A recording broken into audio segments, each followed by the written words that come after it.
This is Fam Electric Ghost, and we're live on the air with Pooja Bakhai. And you are a life coach, spiritual mentor, and writer. And I want to welcome you to the Fam Electric Ghost podcast. How you doing tonight? Thank you. Doing great. And for the first time, we're doing LinkedIn Live. So we're live on LinkedIn, Facebook, and YouTube. So want to let people know that. And we'll give the links to everybody after the fact. But again, thank you for being on the show. A couple of things we ask people before we get into the heart of your story is what motivates you and why do you do what you do? Mm. Well, I think in terms of motivation, ever since I was a kid, I always dreamed of like making this world a better place. And I know how cheesy that sounds. But the more I look back on my childhood and that desire and that dream, the more I can see that coming through in my life today. And um, and speaking about childhood, I think personally for me, I had a really I mean, I think all of our childhoods have the good and the bad. Mhm. I think for me, I was and still am such a feeler, and I went through a lot of really, really difficult things as a kid and experienced a lot of darkness. And I think it's been in my adulthood that journey of transmuting that darkness and alchemizing it and learning from it and sharing those gifts that come from that with others.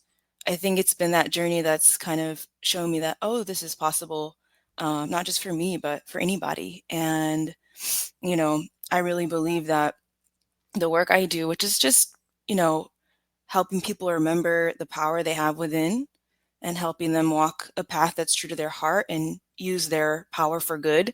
I really think it's like, the dream I envision is like this. It's like we're all doing that together. And if we can do that together, then we can help heal this humanity and heal this planet. So yeah, that's my vision. That's really what I feel like drives the work. Yeah, I think that's a but the common thread with a lot of people who are creative or people who want to like um pay it forward and Yes. help people who are like teachers. I'm a Yes. musician, I'm a producer, and part of what I do is I teach other musicians. I work with other people to make kind of bring out what is what is it they're trying to say, like give them the Exactly. voice, which I think if a life coach, I try to have the synergy between music and other things, and what I try to say is Mm, like a producer is trying to get that voice out of the musician they're working with, and they're trying to get that to be the authentic. Like I try to make it authentic, which I like. I don't want them to sound like me. exactly. I don't want them to sound like somebody that's already out there. What I want them to do is find their own voice and find like what is it that makes them like themselves. And that's where I think everybody's got the advantage. But a lot of people don't feel that. They feel like they've got to be like the Joneses, they got to Somebody be like else. somebody else, they got to clone somebody else, they got to copy somebody else. That it's actually not cool to be yourself. Yeah. I think to me is like it's like the people I've always loved as a artist are the people who are willing to push the envelope to do something that wasn't typical, which means they weren't cloning what was going on. They actually did something innovative.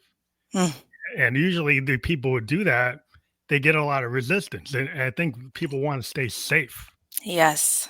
So trying to speak out and have your own voice, like it's kind of a It's tribal thing with scary. humanity, right? We kick people out of the tribe Mm. if they don't follow the rules. that And people who want to kind of push it, well, they don't always follow the rules. So that is so true.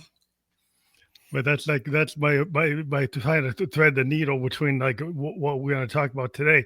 But like one thing that I did see that like you healed from terminal cancer, and the one thing I would just add is like I am a cancer survivor.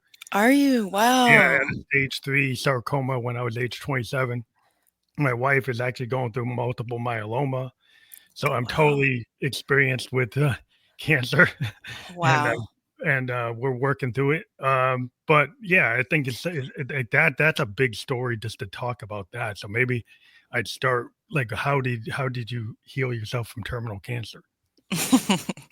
I'm happy to share that, and thank you, Phantom, for sharing like a bit about your story and the way you weave like the artistry and the music and the production of music, and helping people find their voice and seeing that in other professions and in other paths that people are walking. It's so beautiful.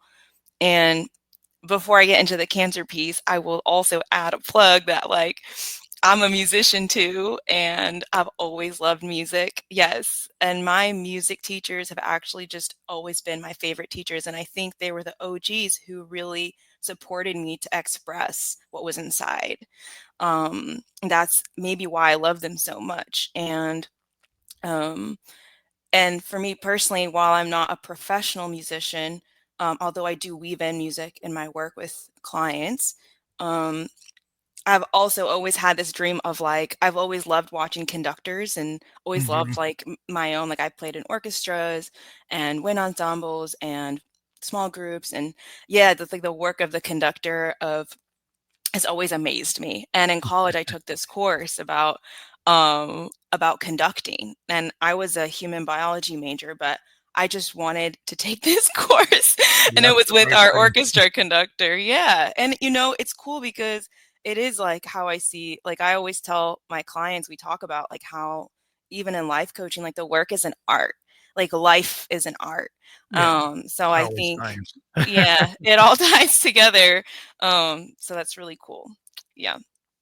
And Well, once you I started on a wind. I was a clarinet, second were you? clarinet. I'm a Yeah, clarinet player too. second clarinet. Like I played marching band, orchestras, jazz band. But then I say like I can't write a song. Well, I can on a clarinet, but it's like so I got into piano and guitar and stuff Piano and because guitar. I wanted to write. You know, I I like love that. write music. It's like not that you can't write for a clarinet, and I initially did, but I was like, well, that's not. People aren't really digging clarinet music. I would buy it. I would listen to it. If you ever write for clarinet, I would love to hear it. And that just brings up another memory. And I'm just going with my intuition here, and I'm sure we'll get to the cancer piece, and maybe this will even like elevate that conversation. But I had a music teacher in high school, and he was unconventional in that he asked everybody to write music.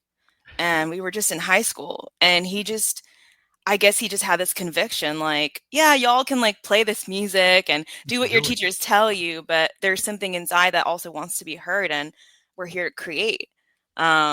And I loved it. I hated it, but I loved it.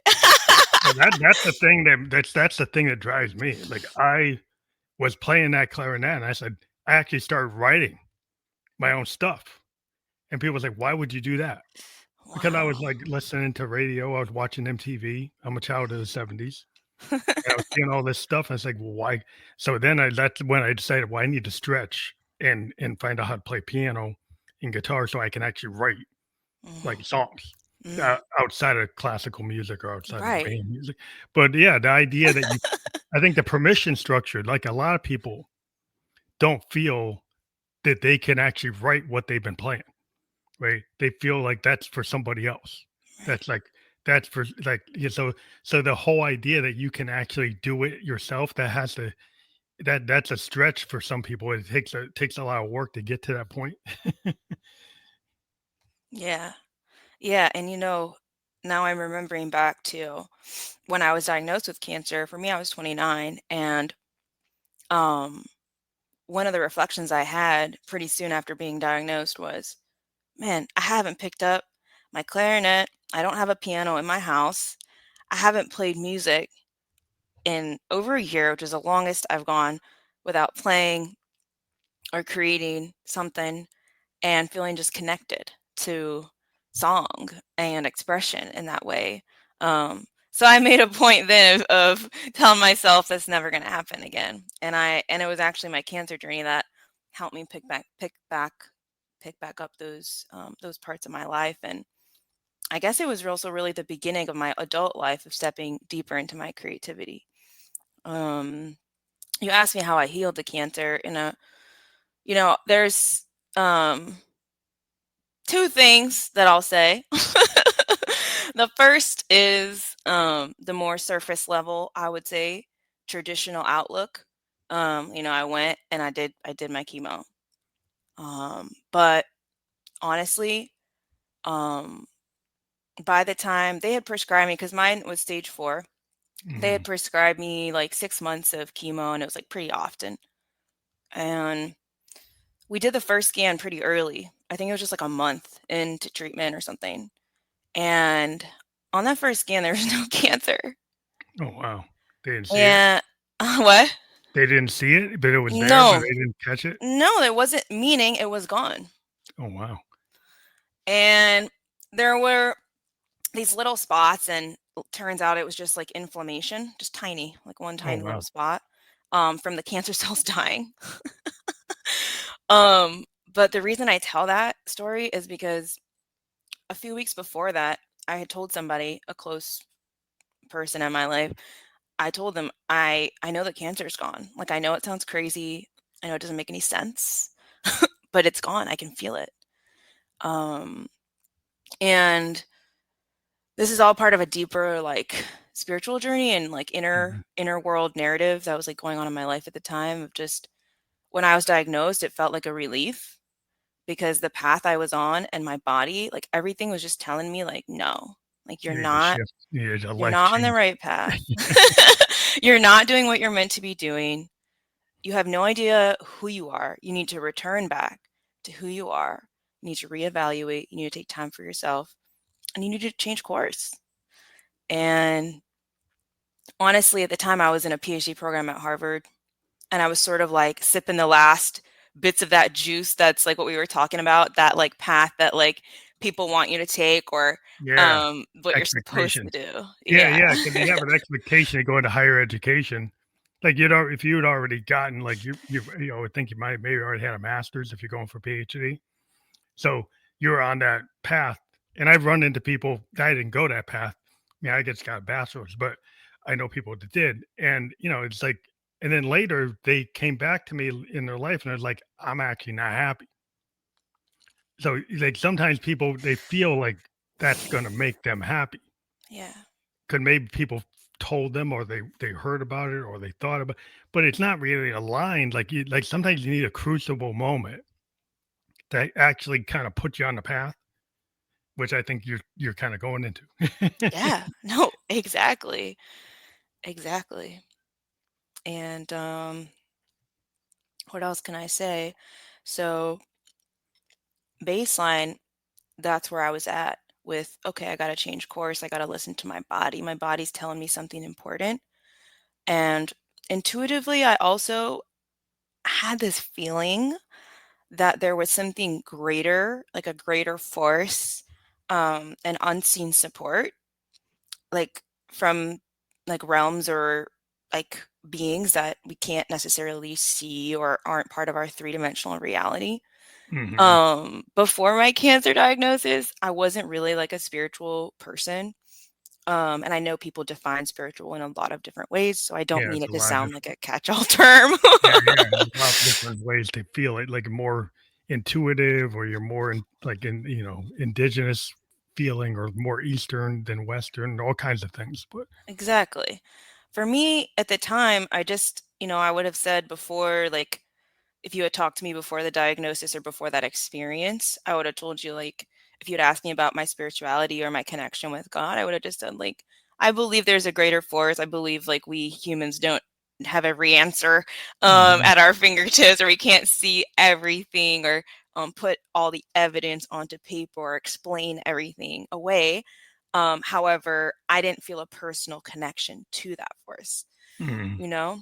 Yeah, yeah. And when I was diagnosed, it was like I just started noticing that force and like the in like the waves or like the rivers of my life. Mhm. You It's feel like, when the frequencies around because there's, like, what is seen, unseen, kinda like the vibe. Like, yeah. you can feel a vibe. Musicians, we feel vibes. Yeah. I a lot of times I feel like the muse, or I feel like Right. there's something I can channel. Right. And I think like, artists tend to be a little intuitive because like, Right. we can get into flow state, and like a flow state type of artist, like I like getting into that in the moment. There's no bad note, there's an opportunity type of musician. And that's a different type of person where you have to trust in the Yeah, universe and in yourself. And so, exactly. and once you start realizing there's stuff out there, right? There's stuff inside and there's stuff outside, Stuff outside. and there's a merging. And I think intuitive people, we can pick up on it from the earth, from the animals, from people, from the scene, from a place, whatever. And you just, it's there. And people, I say, well, that's like foo foo, but it is what it is. Exactly. I couldn't have honestly have said it better. It's really cool to hear you describe it. I was getting chills while you were talking.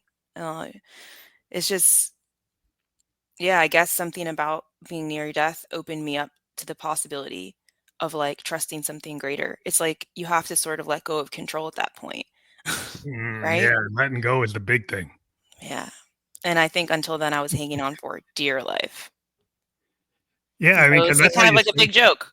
That's how you think, how you kind of change, how you can actually survive in this world. Is a lot of people think it's like controlling things.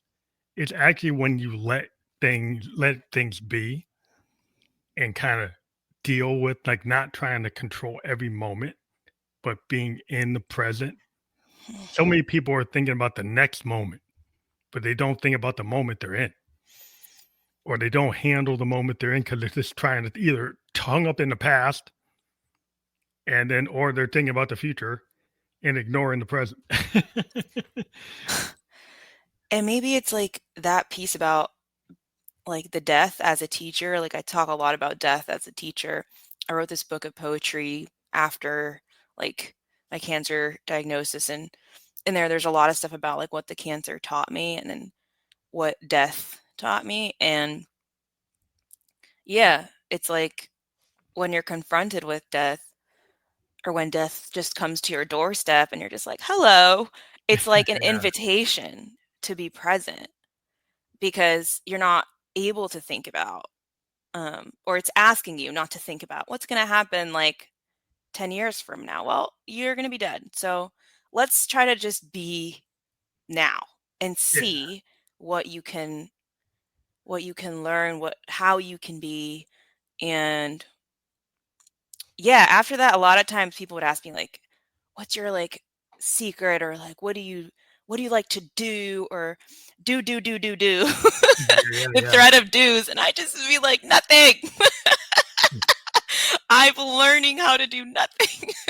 Well, let times you have to be in the quiet. Like, a lot of people don't get it. Like a musician, sometimes I have to get away from the noise. Like, I'll go out. I live in New Hampshire. I just walk in the pines, like walk in the big tall pines. We have these big forests, and people say, "Well, why aren't you just going to sit at your piano?" It's like, no. Sometimes, like, that's not going to work. Yeah. Just sitting at the piano waiting for it to come, trying to force it. It's like it actually might be better to actually go out, mountain bike, get in a canoe, walk, hike, snowboard, do something else, and then let it come when it comes. Yeah. And if you don't stress about when it's going to come, then it comes. I think people stress so much about things and they don't actually listen, you know.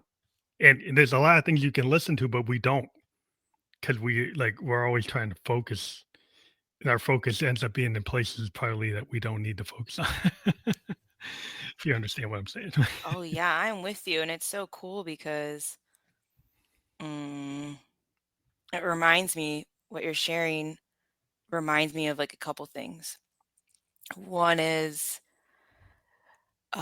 shortly after my cancer journey, I felt this call. Actually, I was a lot of these calls happened while out in nature. Like this might sound crazy, probably not to you, maybe to others, but I really felt like, oh, yeah, like these trees are talking to me, like these birds Mhm. are talking to me, or I'm hearing something, and I feel it, and it's not just that I feel it, like, oh yeah, like I feel it. It's like it moves me to tears, and it's like when you feel moved like that by a voice or a vision or whatever, it's like it's true for you in that moment.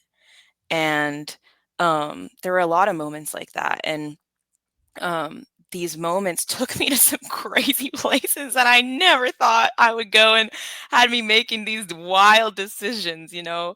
Um, like after treatment, I moved out to San Diego from Boston where I was living. For some, I couldn't explain any of these things, but I just did them. And then after that, I moved to Mexico. And then after that, the moment by the tree had me crying about the Amazon rainforest. Then I was in the Amazon rainforest on indigenous land, and I met the love of my life there. Just Oh, crazy stuff. that's awesome. So you kind of followed the path, or Exactly. you Step let by the step. universe kind of get you out Guide. there in the world because they're like the academia could get you stuck in the city, or you Yeah. could get stuck in the program, or stuck on in the canon and trying to satisfy the kind of constructs. And it's like but people might say, well, you're in the box.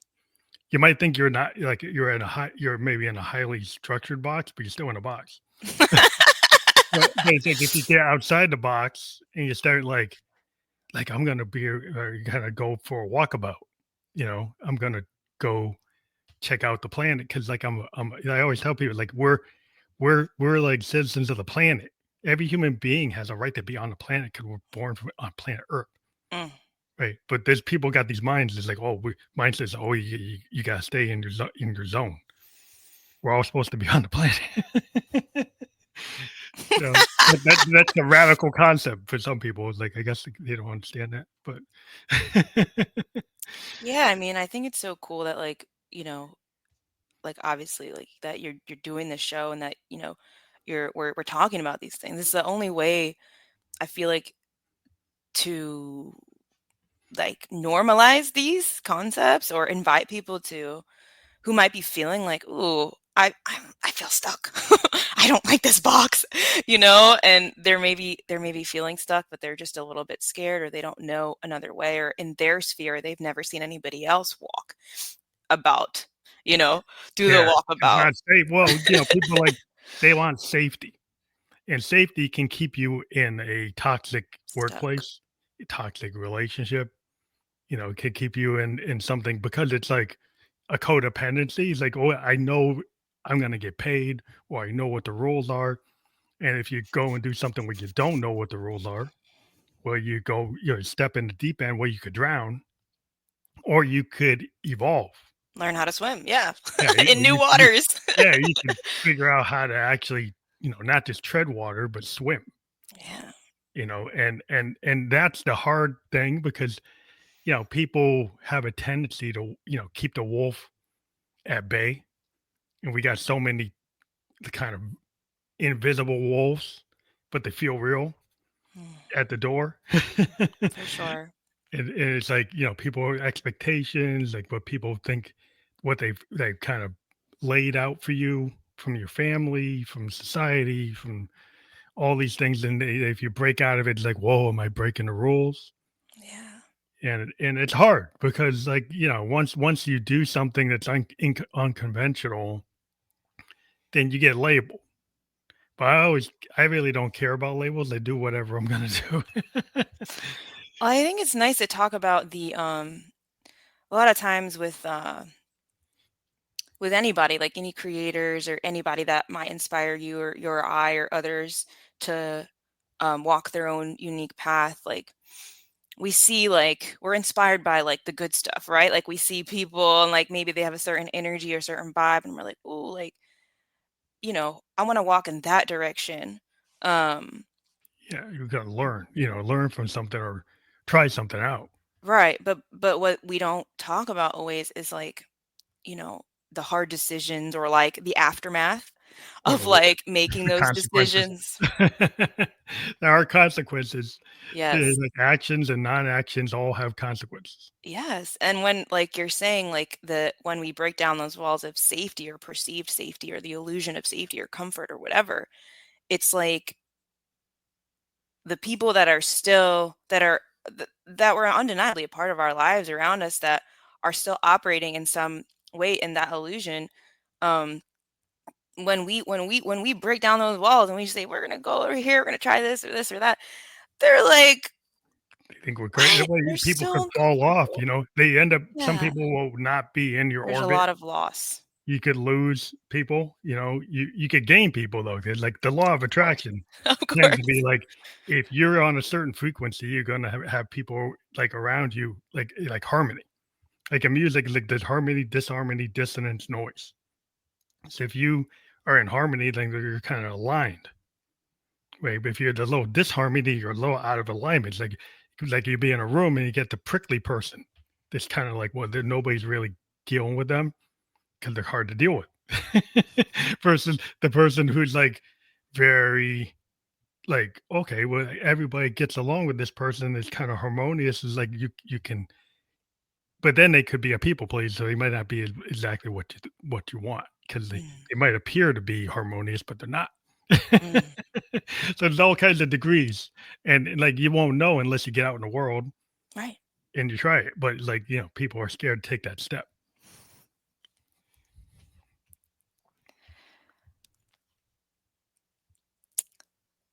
You know, this is just like a story that came to mind about what we're talking about, like with the loss piece. Like for me, and I just share this just in case it helps somebody else on their journey who might be experiencing something like it, because I do feel like it's not talked about a ton. I don't think that the fear of loss should hold anybody back from, um, from walking their path. Because the truth is, if whatever you're losing, it's going to create that space for you to, like you just shared, like it's going to open up that space for something that's more aligned with you to come in. And that's how we grow. And growth of anything, of any kind, there's always death and then there's always No life. mistake. It's just, Yeah, happy accidents. I like to call them happy accidents rather than mistake because like you can't bake a cake without breaking some eggs. Like you mm, can't write a good song without having like multiple versions of mm, it before anybody hears it, right? And mm, so people think it goes from 0 to 100. mm. Everybody, because social media thinks everything's like, oh, Right, there's immediate success. It's like, no. Like even these entrepreneurs, all these tech bros, they think they did not get there overnight. right, I'm in software engineering. I've worked for startups that have failed, right. right? And I've worked for ones that are doing good. Like now I'm in one that's doing good. But I actually was with them 3 years ago and they weren't doing good. So it's like things are they think people try. And that's like an example. Like I was in a startup and the client didn't go with our solution. We all kind of had to go and get off, I had to walk off and go do something else. Wow, Then they came back. Now they're actually really good place. And so I'm back in. wow. But it's like some parts like it's like, well, I had a bad experience because I got laid off. It's like I ain't Right, going back there. But right. then it's like these guys are doing something cool. It's like I actually am back on the train. So it's like sometimes you gotta see it like it could be scary. There could be like something that happens, but you trust in yourself. Like I will get the next gig, Yeah. and so you're willing to take the risk. But some people are risk averse, so that's you have to. Yeah, like I said, you can't bake a cake without breaking some eggs.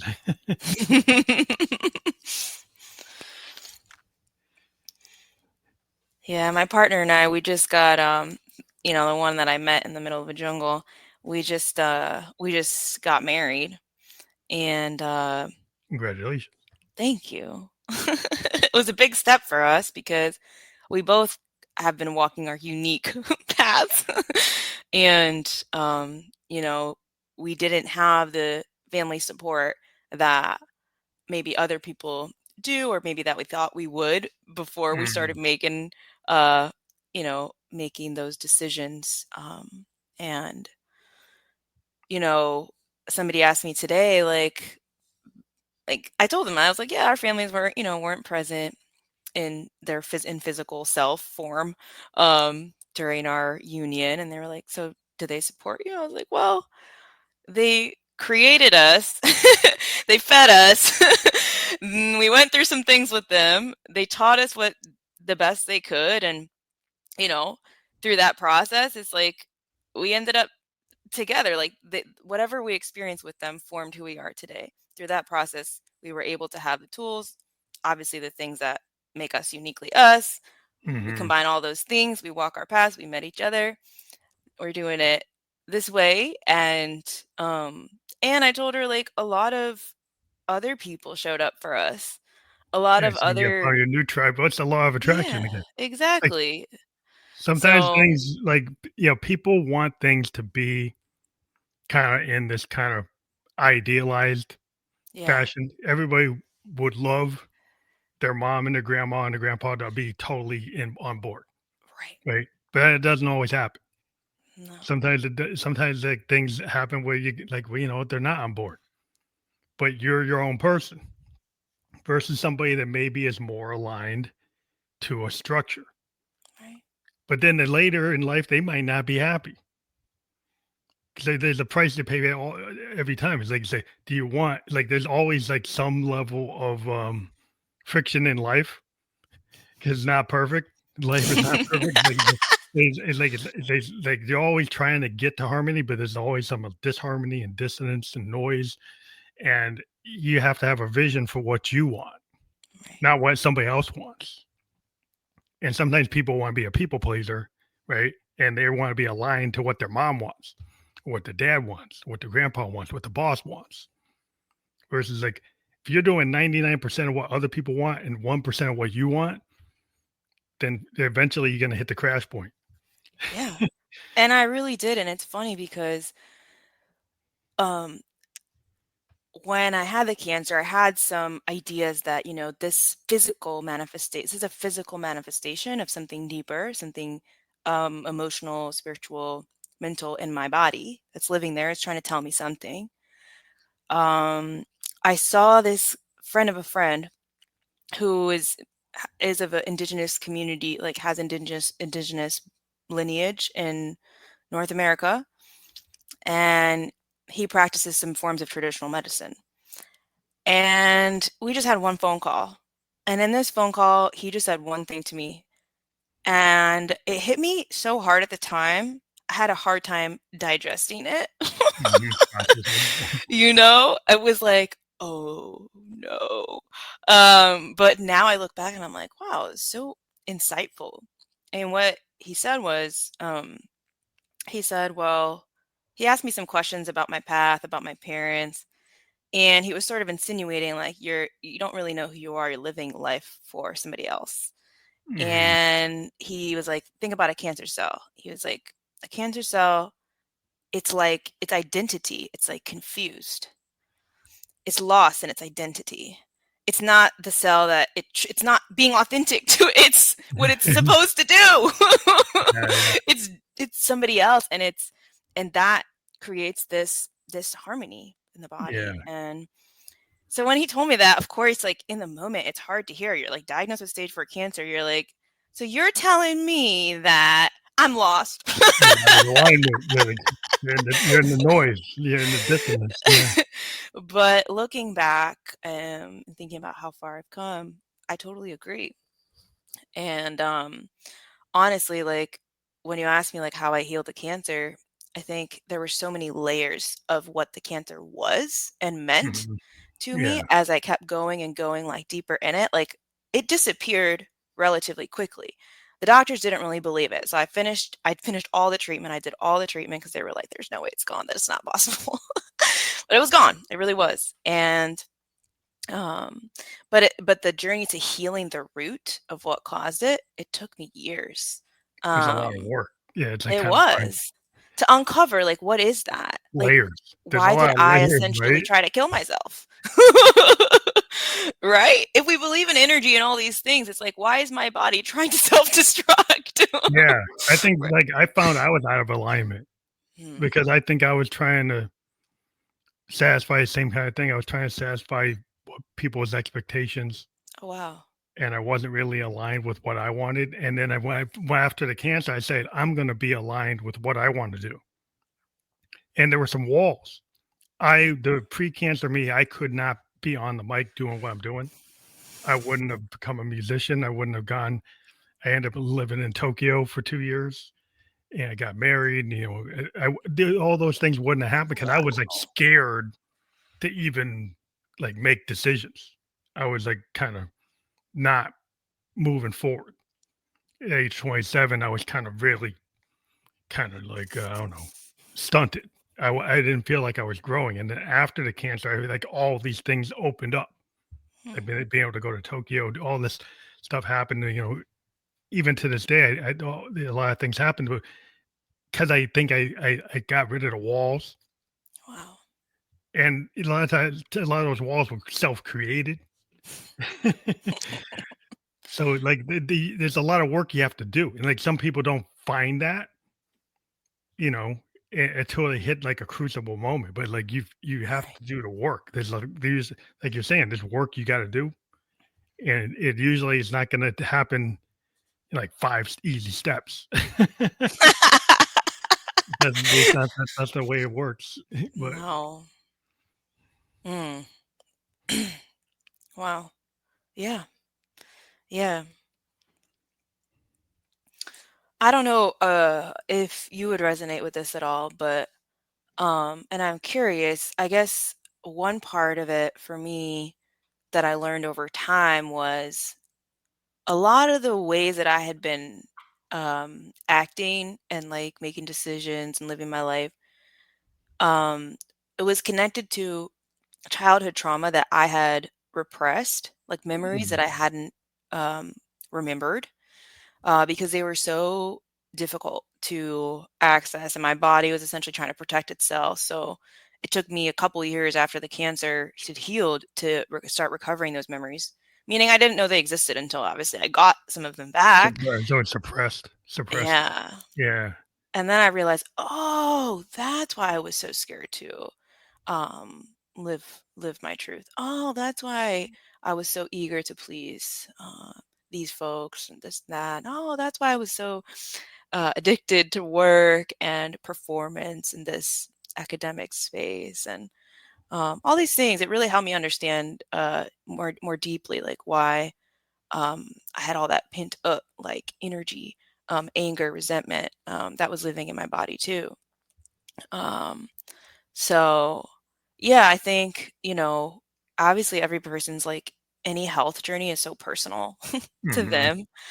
I remember like um reading one of like Louise Hay's books. Like she writes a lot on like healing. I think she's passed now, but healing and how the things in the body like correlate with other energies that might be living inside or with us. And she talks about her own story. I think she's a cancer survivor as well. She had ovarian cancer, I think.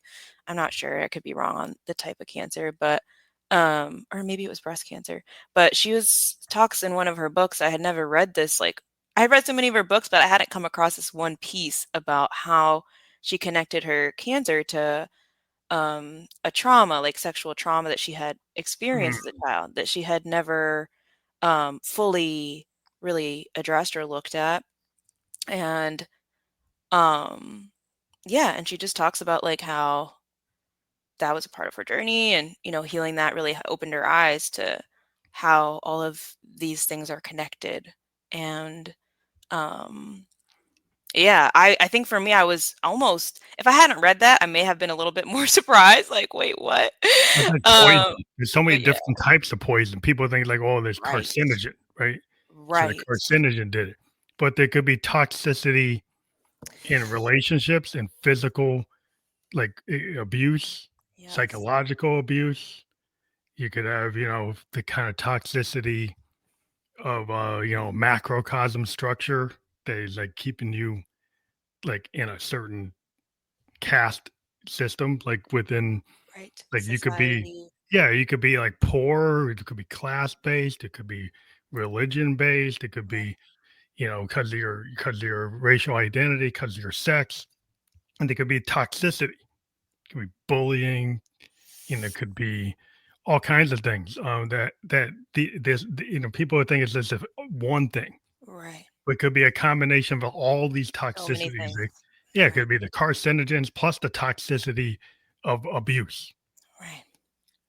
And not eating healthy, not having a healthy mindset, you Mm. know, and so trying to be perfect, putting so much stress on yourself. Like any kind of stressor is going to cause like poisonous kind of vibes. Woo! And until you can get to a place where you can learn how to get rid of it Right. in a healthy way. Right. Get rid of it through meditation or practice or breathing or light work or whatever you do. Right. But once you address that, like the elephant in the room, like we address like the poets used to call like the looking glass self, Huh. and you dive into it. Like writers, we like to get into the vulnerability, Right. and we like to have, we dive into it and we create, we use it as like a cathartic exercise, doing the work of creation of the art kind of exercises the poison Right. in the same way as somebody who meditates or practices or does other things, like the Mm. act of doing the art process of creation of the whatever art you're working on can exercise some of these toxicities and get them from inside to outside. Out. Mm. Love it. So that's how I kind of Love weave it, it. like weaved it there. But yeah, it's like how each individual person has to process that. Like you took, like you said, years to kind of uncover, like the onion, unlayer the onion of all these things that could be happening, or things that you repressed or didn't think about or didn't focus on, try to push Right. down. Right. Yeah, it's like it's something that you got to let that stuff out, to actually heal, right? Right. Hmm. It's a process. It's hard. It never stops. So people like, well, when's it going to be over? It's like, well, it's not over till you're not here. Then you can be in the next place, and then I'm a Buddhist, so I like you gotta just gotta keep on progressing. It never really stops. So it's like No. it's not over. So it's never No. over. No. It's like, it's funny because in some ways, like, I don't know, I guess I assumed, like, this work, it would get easier with time. I don't know, I go to Pilates and they say a lot in Pilates, like, for a really random, like, this is out of the realm of what we've been talking about Pilates, but there they say the more Pilates you do, the harder it gets. Yeah, yeah. Because you're more aware. You're more aware of, like, all the little muscles in your ab, in your core, in your body, and the more attention you bring to them, the more awareness, it's like the harder you can work them because you know what's there. And it's funny because it's like I can't label it as it easier or harder. But I would definitely say that something that helps me is just remembering how intimately the lows are tied to the highs, like how intimately the joy is tied to the pain. And Yeah, it's like a um wave. yeah, and that it's like you can't really separate them. So um even when it's hard to be vulnerable, or to let go of control, because as the things that are hard for me now to let go of control, they're things that they're new things. Yeah, Like we're there's always always learning something new new. things. There's always a Yeah. new thing, like, it's because you never stop learning. Like, No. because the thing is like the life is always throwing at us, like, new things. Like, in Yeah. IT, whatever I learned in 1979 logically might apply, but the tech has moved from mainframe to AI, Right. right? So it's like I have to learn every day and I can't just settle like, oh, I knew that. Right. We kind of things that exponentially change in my industry. And some people don't like that. They don't like the fact that, well, you shouldn't be in it if you don't like it, but that some people in life don't like the fact that I have to keep on learning. They Mm, want to be settled. They just want, like, I got this certificate, I got this paper, I'm done. mm, And I would argue, like, you're never done. That's probably your first mistake is thinking that you're done, because even when you get it, you're going to learn, right. right? You're going to have to learn how to practice whatever you just got your degree for, right? So you're never done. You're always, until you can't learn, you're going to always learn. Yeah. People are like, when's it over? It's like, it's not over, but it's not, you shouldn't stress about it. No, That's it's an a opportunity. yeah, it's bringing in like that innate like curiosity, that childlike curiosity and zest, you know, for life, for new things, for just the unknown, you know. Yeah, It's because Yeah. because relationship, people want things to be a certain way, and then they get upset because they assume it's like I'm married, it's gonna be, oh, that's it.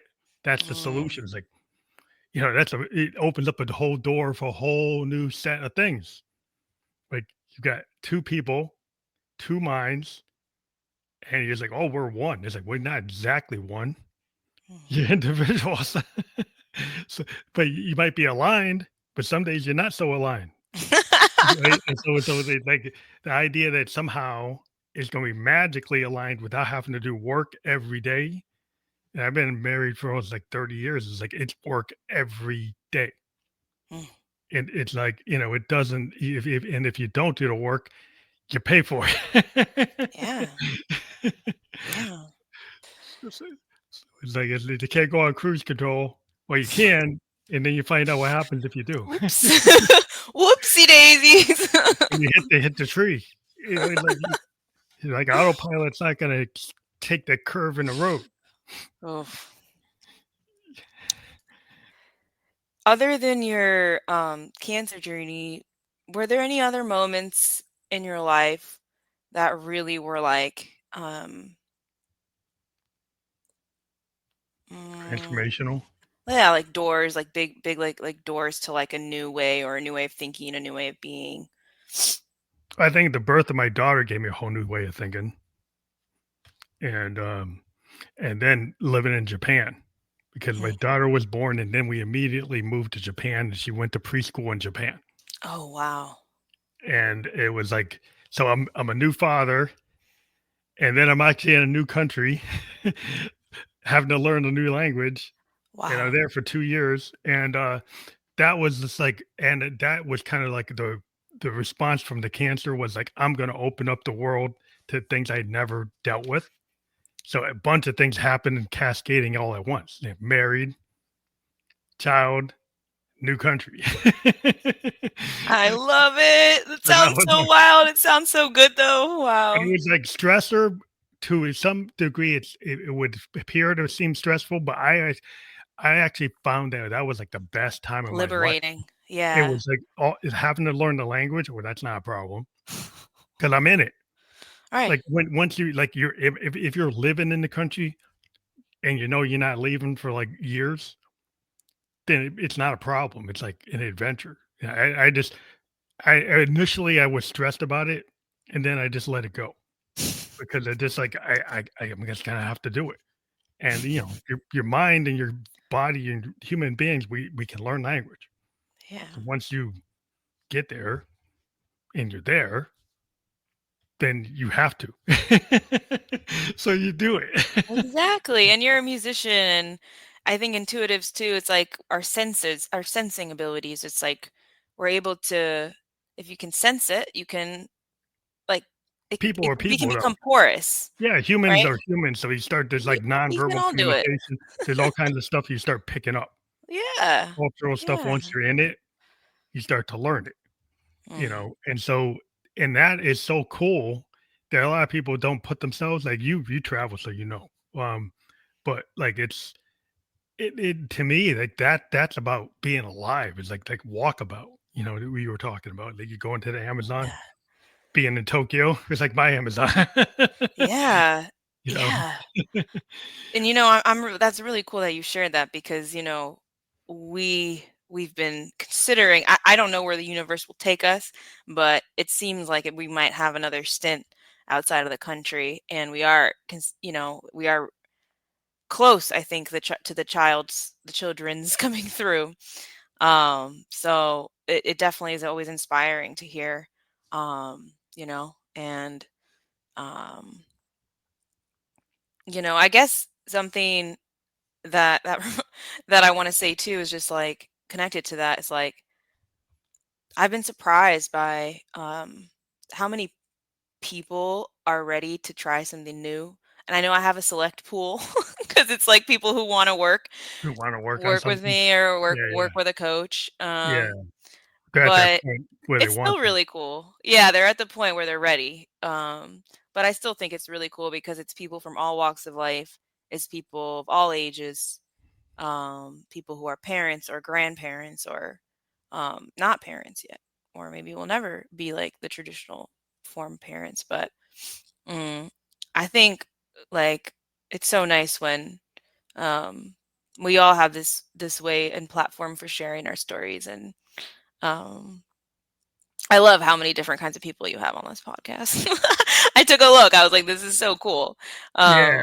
Um, People yeah. told me not to do that though. Like I started the podcast only talking to singer-songwriters. Wow. And then I opened it up to poets because like, well, they're like, artists. Then Yeah. I opened it up to music to like film makers and actors because they're all still creators. And then I took a big leap and started talking to life coaches and shamans and mentors and CEOs, CFOs, and people say, well, how can you talk to all these different types of people? I say all human beings are creative. All human beings have this kind of like this like really need to have their voice heard. And so every time you talk to somebody, they want to have their voice heard, and a voice is an instrument. And then I weave it into the music. And Mm. so I found that like music is a universal kind of truth. It's a very, It is core sound, to like music. to Yes. all human beings. It's very tribal. Yes. And I think like once you get to that kind of really core voice, your voice is an instrument. Yeah. How you communicate can be musical. You Yeah. know, the way people talk sometimes Yeah. is like very it has rhythmic patterns, can be soothing, can be jarring. And that's how you can weave things together, and it's like things can be expansive rather than being narrow. Oh, And if you have a mindset where you can be more expansive, then it's not a problem to what I'm doing. I But if your love mindset is this. closed-minded, then you say, "Well, that's he's too all over the place." I love that. That is so interesting because, um, part of why, like, I started with this title of like life coach, but I've always, in my practice and in my work, which is really just an expression, it's like an extension of, uh, like all of these different modalities, um, of healing within me. It's really like the work that I do with others comes from that naturally, no? And Yeah, there's so many different modalities that have supported me in my healing and that I love. And so I do like you use music with clients. I do work with plant medicine with clients because that's what's helped me in my journey. And we aren't like for me, I never could with the labels and I never could with the boxes. And it's so freeing to really allow myself and ourselves to be multifaceted. yeah, everybody's, like, has so many, Gifts. gifts, and they always wanna just bring it down to, like, "I One am thing. X." Right. When you every day you have had different hats. Right. And so you're not just X, right? You're not just one thing, but everyone wants to pin you down like a LinkedIn thing. So Yeah, I'm a what are doc you? I'm a doctor, I'm an attorney, I'm an engineer. But I have to, I know a lot of engineers that play rock music, that play jazz Right. music, play punk music, they're painters. Like, do they really say that I'm only an actuary? I'm only like an accountant? Like, no. Like most people have many, many roles in their Mm, lives. And when you're able to take some of the left brain, right brain and mix them, yes. companies now say, oh, we want that. But then you don't encourage that. It's Right. like they go and discourage, they want people to think out of the box and then they put them in a box. Like, well, how are you gonna get somebody to really be, out of the box, and you tell them they gotta come in No, but you and have to do be it in this way. live in a box. Like, Yeah. they're not gonna be out of the box when you force them into the box. Mm, It's kinda yeah. I know. I was thinking the other day, I was like, do I think I could do this if I didn't have my own business? So I didn't have the freedom to do it, you know, to follow the creative impulses or the new ideas or let's today, like instead of doing the session this way, let's do a that intuitive reading or let's do some movement, some dance. Let's make a soundtrack. Let's move to it or whatever. It's like, do I really think I could do this if I was working for somebody or at least in an institution? Not really. Yeah, they played Not so many really. roles, and that's the thing is, like, people are starting like, "Well, I want people to have customized experiences," but then they wanna, "Oh, I wanna have a formula." Right. You can't really have a customized experience if you're gonna create the formula. You know, like, it's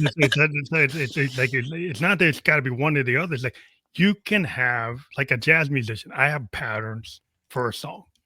Right, Fusion jazz musician, I have a structure for a song. right, But if I play that song and we somebody plays a chord that I didn't expect, doesn't mean it's over. I actually will go and match to it, right, which means I'm not wedded to it, which means I don't have to stay within that structure. I can go off and I can come back in, right. and it can be different, and it can have some familiarity, but it doesn't have the exact note for note. And that's kind of our capability of a human being. But people want it to be like Mm. Bach or Beethoven, it's a totally classical structured To the to the T. T. Yeah. And even then, when we have a conductor, they would interpret that piece and give it a different focus and change the legato and the legato and they change the crescendo and they change the focus and Tempo, maybe everything, it this will change it, expression. but yeah, Yeah, it'll make choices. right. So there's always choices. But then Mm, people say, "Why do you want to narrow the choices?" Like, no, that's why we're humans. Like, we have a lot of choices. We have the ability to think on our feet. That's why the AI is never going to take over. here, You know, here. we can think on our feet and we can do something that actually fits, not just something that satisfies you and gives you a hallucination like AI can do. But Mm, I won't go on that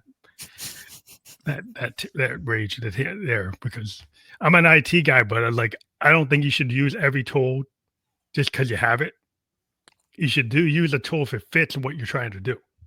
right, And some people try to force tools into places where they shouldn't be used, right.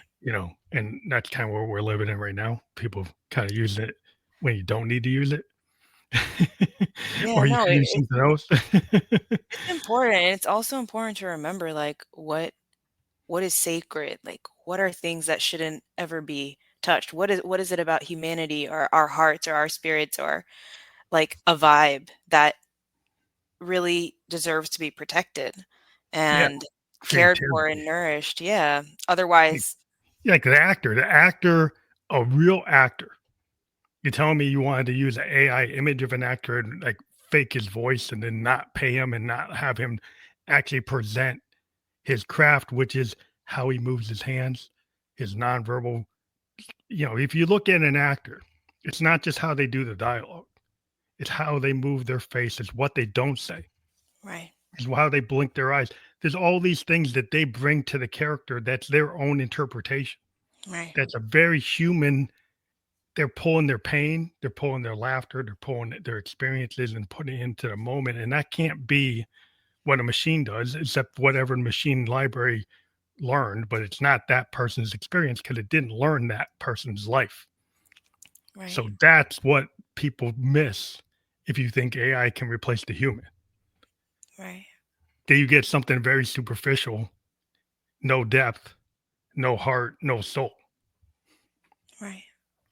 Their version of authenticity, is maybe different than the human version of Yeah, it's authenticity. whatever the machine knows. And that's what it knows. Their And it will experience. present it. But I don't know if it's what I really want to see. That's the thing. Like you can create something. And then the problem is that, like the people who sell stuff is like, well, I created it, but is it actually worth viewing or listening to or looking at? Mm, Just because you created the product doesn't mean I got to buy it. Because you actually made it a product instead of something that's actually worth something. And sometimes the products are, it's not a product, it's a feeling, you know, and right, feelings aren't necessarily a product. right, right. And I think, like, like, when I was thinking about, like, "Oh, what do I do?" And I talked about, like, helping people find their power and supporting them to use it for good. It's really like, well, how do we know it's for good?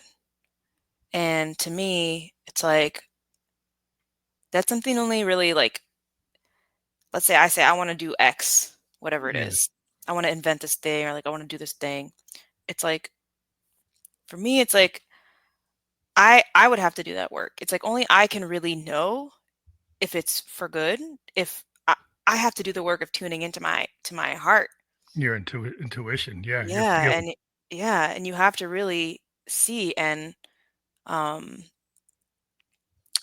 that's not something we're taught to do, but um I think with our with this work, with any challenge that comes our way, and then we have to rely on our intuition, and then we slowly build that trust with it, and we learn to trust it, and over time it gets stronger and stronger, and um, you know, all that stuff. It's important. It's important to come back to the heart. You Yeah, know, heart and soul is like so it's not exactly. exactly commodities. No. That people want to price it. We live in a world with all the tech bros that are trying to price like feelings, saying that the tech can replace an artist, can place a writer, an art, a poet, an actor, a painter, a musician. Well, they have a reason because if you have the AI created token charges and they get paid for the work. Mm, So it's not exactly that they don't have a reason. They want to make money. So the artist tends to do something because they have a feeling and they don't necessarily care if it makes money. Right. Right. A lot of art is done and artists don't make money. right. They do it because they love it or they have a voice and they want to have their voice heard. And so allowing everybody to have their voice heard is not the same as trying to get a million views and a million likes on social media. Is a different things. Like you could have a post that only appeals to like select group of people. And you could say, well, that failed economically. Right. But if it actually gives you an opportunity, like let's say somebody sees your post, your post only got 5 views, but that person that saw it suddenly has a really they get this epiphany and they do something brilliant. Right. You didn't make any money from that, but you caused something to happen that's beautiful. But Right. can you actually, you're gonna say, well, that's a failure. Well, from a capitalist point of view, maybe it's a failure, but from a humanity point of view, it's not. Yeah. Yeah, and I what was coming to mind for me when you were talking, I know we're at time, was just like, um, depth. Like, it's not just the number, quantity focused. It's like if you can, uh, if your song that you share hits somebody like in their heart or in their soul, it's a different impact. Yeah, And you can't put that impact in numbers. You just can't. It's you can't, and it creates infinite ripples. And that, yeah, that's just something that that's why you that's do what yeah, it. and that's a sacred stuff that's why I was using that term like sacred. I don't know what else to use. It's like Yeah, it's there's like the certain things songs that are in a just tribe, like are handed down, like a Cherokee, like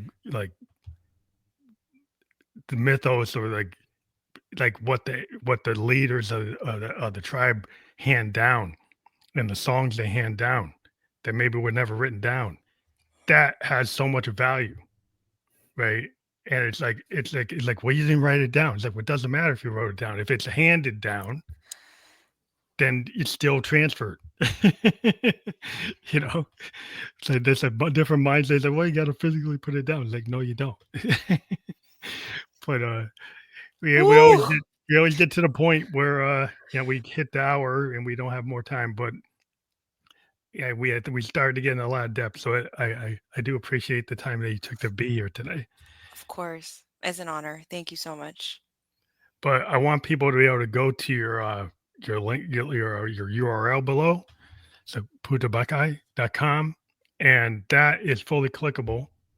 so people can click on that. And if they do click on it, what will they find there? You'll find a little bit about me. You'll find a link to my book that I co-wrote with my husband. You'll find, if you want to book a consult with me, it's a free consult. You'll find a link for that. And you'll find a lot of bright colors because it's just like so in your face. But yeah, fun, colorful vibes. That's awesome. Well, I do encourage everybody to click that. We're just live on Facebook, LinkedIn, and YouTube, and we'll be on all the other platforms where you can listen to or watch a podcast by tomorrow. And I do encourage people to click on the links of the guests that we have so you can follow up and, check out our book, check out, if you want to have a consultation. That's why we do the show, so people can discover the guests that we talk to. And I want to thank you again for being a guest on the Family Like the Ghost podcast. Have a good weekend. Thank you, Phantom. Thank you.